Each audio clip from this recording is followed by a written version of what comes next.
শুভ সকাল বন্ধুরা, নতুন আর একটা ব্লগের সাথে সবাইকে স্বাগত জানালাম। আশা করি সবাই ভালো আছেন, সুস্থ আছেন।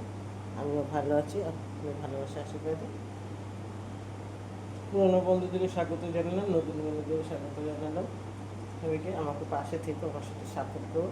তো চলো, আজকে আমি রান্নাঘরে চলে এসেছি। এখন আমি রান্না করবো। দেখো, এই আলু কেটে নিয়েছি। এটা আলু পেঁয়াজ দিয়ে একটা তরকারি করবো। এখন টিফিনে আলুর তরকারি করবো, মুড়ি খাওয়া হবে।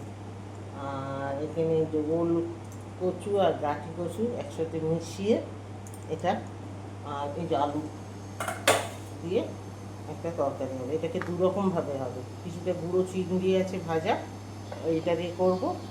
আর একটা মাছের মাথা আছে, একটা ছোটো ছোটো চিংড়ি মাছ খায় না, ওর জন্য আবার একটু আলাদা করবো। এইভাবে এখন রান্না। আর ওখানে মাছ ভিজিয়ে রেখেছি, মাছটা দেখাতে পারছি না তোমাদের, এখন পরে দেখাবো। তো যাই হোক, চলো আমি রান্নাটা করি। এখন আর কি বলবো, পরে আবার আসছে, মানে আমার মাথায় কাজ করছে না, বুঝেছো? আচ্ছা বন্ধুরা, একটা কথা বলি তোমাদেরকে। আমি ভিডিওটা কেন পৌঁছাতে পারছি না, মানে পৌঁছাতে পারছি না বলতে ভুল।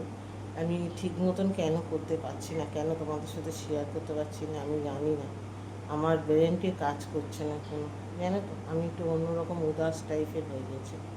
আজকে করছি ভিডিও, কালকে করছি না, তোমরা নিশ্চয়ই দেখতে পাচ্ছ, বুঝতে পারছো। ছাড়তেও পারছি না, ভিডিও না করলে কী করে ছাড়বো। কেন কথাটা তো মানে আছে, তোমাদের বলছি কেন পাচ্ছি না, কিন্তু আমি তো জানি আমার কী অবস্থা।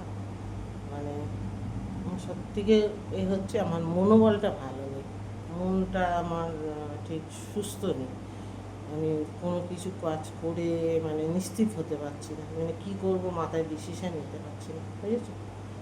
তাই কী বলবো, নানান রকম সমস্যা, ঘরে বাইরে নানান রকম অশান্তি, মানে এই নিয়ে আমি একদম মানে অন্যরকম টাইপের হয়ে গেছি। নাহলে দেখো, আমার থেকে পরে যারা আসছে তারা সোশ্যাল মিডিয়া ভালো চান্স হয়ে যাচ্ছে, ইউটিউবে চান্স হয়ে যাচ্ছে। আমার আর হচ্ছে না। জানি না আমি কবে এইসব এর থেকে বেরোবো, কবে কী করবো, আমি নিজেই বুঝতে পারছি না। বুঝতে পেরেছি। তাও তোমাদের বলছি, তোমরা একটু আমাকে সাপোর্ট করো, আমার সাথে থেকে। তোমরা যদি আমাকে একটু সাপোর্ট করো, একটু এতে আমার মনোবলটা বাড়বে, আমার মাইন্ডটা ফ্রেশ হয়। এইটুকুনি তোমাদেরকে বললাম।